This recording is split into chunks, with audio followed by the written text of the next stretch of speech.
rekan-rekan. Itu yang pertama. Yang kedua, sidang Nikita hari Senin. Ada sidangnya di Pengadilan Negeri Serang. Nanti sidangnya itu pasti pembacaan dakwaan. Nah, nanti dakwaannya dibaca, setelah itu kami akan mengajukan eksepsi. Apakah kita ajukan pada Senin besok atau meminta waktu 1 minggu untuk mempelajari lebih detail tentang dakwaan tersebut. Jadi sidangnya hari Senin. Untuk kondisi Niki sendiri gimana Bang? Kemarin kan habis keluar dari rumah sakit Bang. Kalau Niki kondisinya alhamdulillah sehat. Kemarin dia masuk rumah sakit karena saraf terjepit, sakit sekali, dan itu saran daripada rutan supaya dia dirawat. Setelah dia dirawat, dia merasa ada sesuatu yang ganjil dalam proses di rumah sakit. Dia merasa lebih terpenjara kalau dia ada di rumah sakit. Maka dia walaupun tidak sehat 100%, karena saraf terjepit itu kan bukan seperti sakit flu, dikasih obat sehat. Itu pasti memerlukan terapi.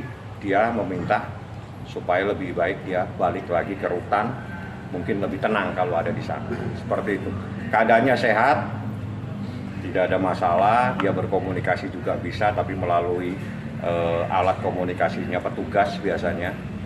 Ada beberapa petugas itu kadang telepon, baru berkomunikasi dengan saya. Tapi dia kalau secara pribadi dia nggak memegang alat komunikasi pribadi. Bang Niki sendiri sudah siap belum sih Bang untuk sidang perdana? Ntar dulu ini yang di Kesiapannya Niki. Kalau Niki sangat-sangat siap, dari kemarin malah minta supaya segera disidangkan. Karena ini saya katakan berkali-kali, ini kasus karena Nikita yang dilaporkan sehingga jadi rame. Ini kasus hanya postingan-postingan di Instagram Story di mana dia menyatakan bahwa ini loh ada orang melaporkan di kantor polisi, tolong Pak polisi, kasus itu mohon ditindaklanjuti. Nah itu tag postingan Nikita. Ada lagi postingan dia membuat foto seseorang. Hanya itu persoalannya, bukan dia jual narkoba, tidak juga melakukan pembunuhan, bukan juga pelaku teroris. Jadi Nikita ini memposting tulisan.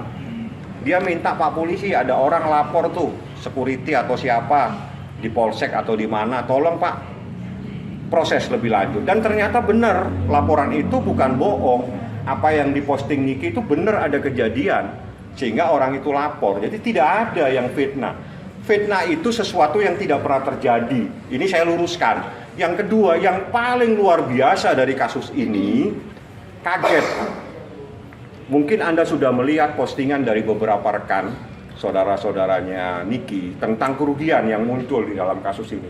Bagaimana kerugian yang sebenarnya, Anda tunggu hari Senin di persidangan. Saya ingin mendengar sendiri dari mulut jaksa, berapa kerugian yang dijadikan dasar untuk menahan Nikita.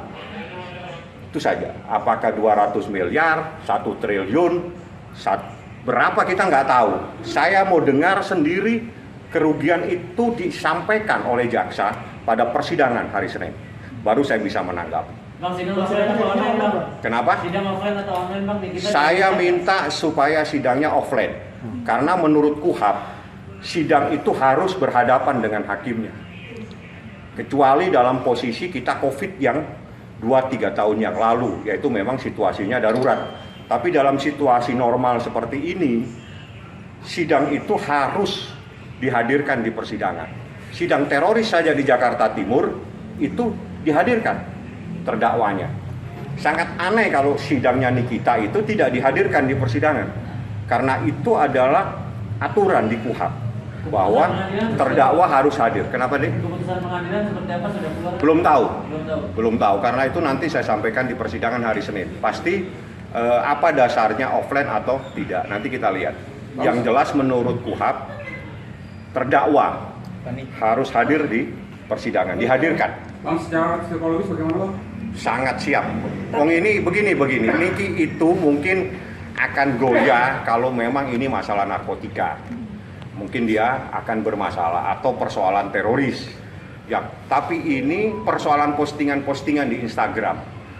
Itu ditafsirkan sebagai sebuah perbuatan mencemarkan nama baik. Silakan yang menafsirkan, silakan yang memproses hukum.